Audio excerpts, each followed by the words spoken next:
Sé que ustedes vinieron aquí para ver a Ike Catalpa, porque piensan que es gracioso, porque les gusta su estilo, porque simplemente piensan como él, ¿no? Pero ustedes solo creen eso, porque los manipularon para que piensen eso, por las redes sociales. Lo hizo de la misma manera que nos manipulan para comprar dentríficos, era para auto, incluso políticos.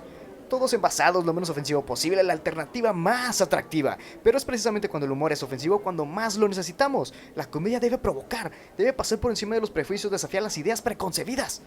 La comedia siempre te debe dejar diferente que cuando te encontró. Seguro el humor puede lastimar, incluso enajenar, pero el riesgo es mejor que la alternativa. Una dieta constante y no ocupa papillas sin sabor a prueba de niños. Exijan ser desafiados, ser ofendidos, ser tratados como adultos pensantes con razonamientos y criar a sus hijos del mismo modo. No dejen que un comediante, un medio, un comité del Congreso o un genio malvado les quite la libertad de reírse de lo que quieran.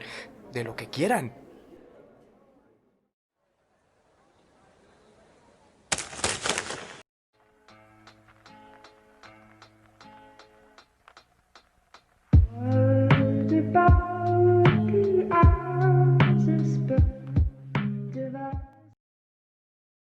Si nos remontáramos al origen de la humanidad, es posible que encontremos que el humor era uno de los primeros conceptos que nos definían como individuos pensantes. Incluso, los expertos de la Universidad Wolverhampton, en Reino Unido, descubrieron que el primer chiste escrito databa del año 1900 a.C., el cual para la época moderna tal vez no sea tan divertido como lo fue en su momento, ya que mezclaba temas de flatulencias y machismo.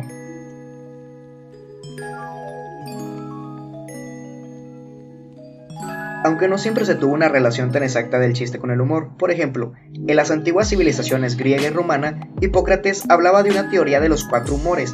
Esta teoría expresaba que el cuerpo humano se compone de 4 sustancias básicas, conocidas como humores, y que se debe mantener un perfecto equilibrio entre estos para evitar todo tipo de enfermedades, tanto de cuerpo como de espíritu.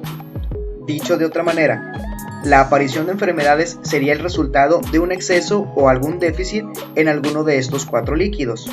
Los humores eran identificados como bilis negra, bilis amarilla, flema y sangre. Incluso se crearon perfiles que se adecuaban al tipo de líquido que predominaba en cada persona.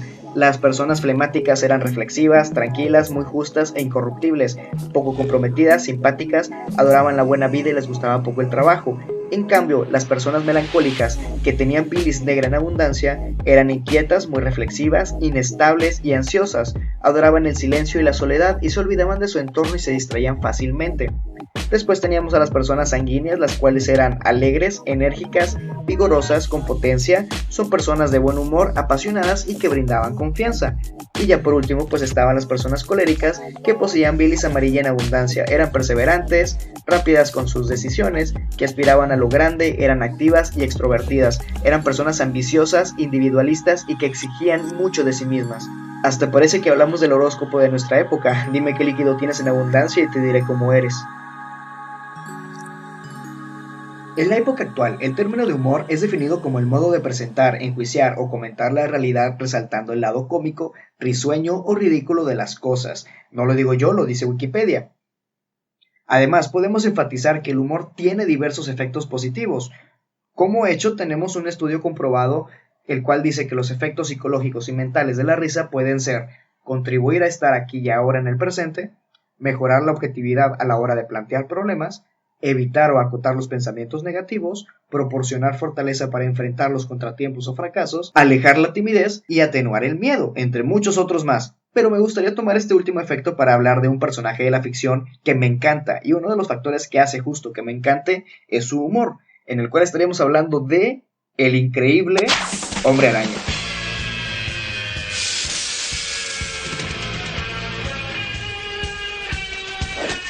El Hombre Araña es un superhéroe que se aleja del héroe tradicional. Solo pensémoslo. Es un joven estudiante adolescente con problemas económicos que vive con su tía, en comparación de un enigmático y millonario hombre que le gusta vestirse de murciélago mientras sale en las noches a golpear a gente mala, quien además fue entrenado por un grupo de asesinos profesionales. Si comparamos eso con el pequeño Spidey, pues... solo digamos que sale un poco perdiendo.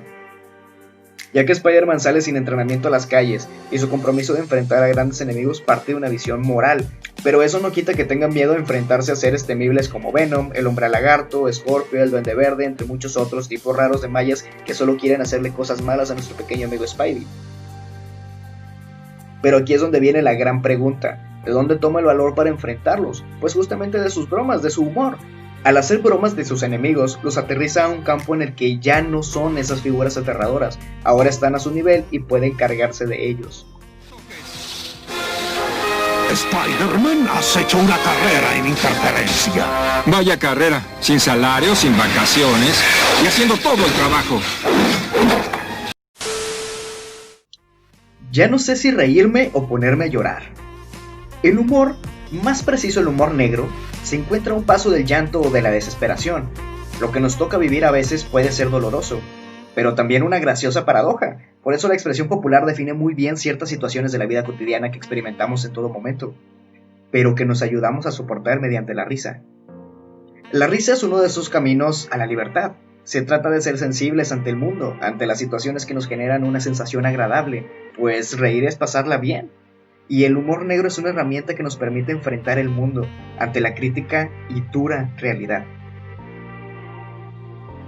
Reír es símbolo de pasarla bien, pero habría que detenernos a analizar qué tipo de risa es. A veces tenemos risas de dolor o de nervios. Esa risa ayuda a transformar la actitud de molestia en una sensación agradable, aunque esto solo sea temporal y después haya que regresar a la dura realidad. Cuando el humor negro se presenta, se trata de una construcción. Una situación nos lleva a, como se dice, hacer leña del árbol caído. Pero si lo miráramos de una forma aislada, nos daríamos cuenta que la situación cruda por sí misma no generaría gracia. La muerte de alguien, el detrimento de la propia economía, la idea de que nuestro país se encuentra en manos de alguien incapaz, ocasionan un trago amargo y difícil de asumir. Pero para eso está el humor negro. El humor negro puede situarse en sentidos opuestos. Por un lado, trataríamos de evadir la realidad caótica en la que vivimos, al representar la ironía como algo gracioso que no podemos o queremos creer, o cuando se trata de un golpe de realidad en el que, paradójicamente, nos haríamos conscientes de nuestra situación y el contexto en el que nos encontramos. A algunos les parece una forma cruel de dar cuenta de esta realidad. Es sobre todo a quienes les sirve como una forma evasiva de no estar en el mundo, mientras que para otros se reconoce y se busca este tipo de humor de una manera que nos sirva para desarrollar un conocimiento. El humor no es un fenómeno simple, lleva en sí una gran profundidad. Mientras que el orden establecido se refugia tras la apariencia de la seriedad, reír en público pronostica una crítica social. ¿Pero por qué? Tal vez se deba a que la risa es libre, soberana, subversiva y hasta crítica. Por eso el sistema nos exige seriedad. Seriedad de las escuelas, seriedad de las cárceles, de los tribunales, las iglesias, las calles. La risa incluso resulta peligrosa. Una risa siempre será sospechosa para el orden establecido. Una persona que va por ahí riéndose solo puede ser etiquetado como loco. La calle ya es también un lugar impropio para reír, no porque alguna ley lo prohíba, sino por mandamiento del imaginario colectivo. Entonces, quienes se hallan en una escala más lejana a la obediencia exigida serán quienes se rían de manera más natural. Mientras que una risa forzada la esboza quien trata de guardar ciertas formas ante los demás. Quizá es referido a aquellos que desean conservar intacto su estatus. Como ejemplo tenemos lo que ocurre en los Óscares y el hecho que muchos actores que comenzaron como comediantes ahora quieran o estén trabajando en películas de drama, para así poder tener reconocimiento. Después de todo, ¿quién le hace caso al bufón? El bufón solo es un comediante, no sabe de economía, no sabe de política, no sabe nada de nada, ¿verdad? Pero ¿qué pasa cuando volteamos y reconocemos que aquellas imágenes, aquellas narraciones, aquellas situaciones o aquellos chistes que están siendo representados por el bufón son una realidad? Aunque esa realidad a veces sea dolorosa, reírse de sí mismo o causar gracia puede ser terapéutico. No todo el humor debe tener un deber ser, o al menos no uno tan profundo. A veces el generar una risa espontánea y alegrar el momento de alguien es suficiente. A final de cuentas, el humor por sí solo no resuelve nada, pero puede resultar una incubadora de pensamientos transformadores.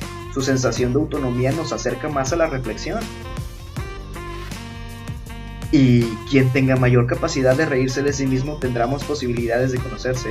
Pero bueno, los chistes implican una transgresión contra el sentido común y los valores morales aceptados. Es mediante los chistes específicos de una sociedad que podemos acceder a sus miedos, a sus odios, a su sistema de creencias y también hacer un rastro histórico de sus rasgos culturales, su política y su economía. Al final de todo, la comedia es una crisis de legitimidad seguida de la repentina aparición de la cornucopía.